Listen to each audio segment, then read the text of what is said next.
Hey guys, Coach Science here with Atomic Athlete. I want to talk a little bit about this concept that exercise selection is strictly a means to an end.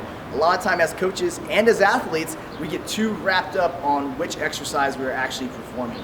We're not seeing the big picture. We're not really understanding what the body recognizes and what's needed to create stress and then create an adaptation.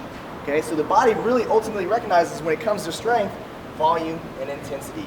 There are 1,000 ways that we can actually get stronger, and there's a bunch of different tools we can actually use to get stronger as well. So we look at lower body strength right here. We can do squats, we can do any kind of hinging movement, we can also do lunges. Now that squat does not matter if it's done with a kettlebell, a barbell, a sandbag. The hinging motion can be an RDL, it can be a pull from the ground. Lunges can be done with various pieces of equipment.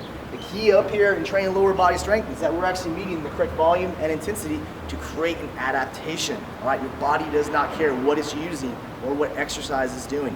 It just cares about how hard it's working and how heavy the load is. All right, upper body, same thing. There's tons of exercises that are pressing horizontally and vertically, and pulling exercises in those same planes of motion that can be used to create a stronger upper body. For our total body movements, there's a ton of different exercises and tools we can use. You can do Olympic lift variations. You can use complexes using dumbbells or kettlebells. Ultimately, the volume and intensity is going to dictate whether or not you're getting stronger.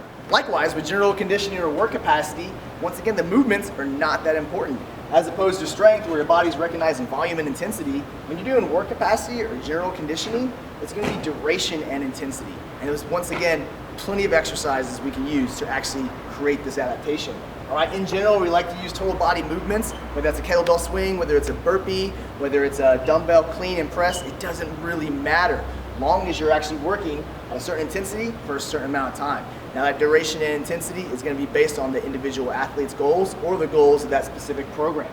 All right, so all that being said, the exercise selection that you use, although it's a means to an end, is going to be based on the type of athlete you're training and their specific goals. All right, I cannot make a football player as strong as possible just by doing bodyweight lunges. But for an endurance athlete with little to no strength training in the gym, that might be the appropriate exercise selection for his or her sport and their individual training goal. So keeping all of this in mind, that exercise selection is just a means to an end, it also needs to be appropriate to the specific athlete and the specific program.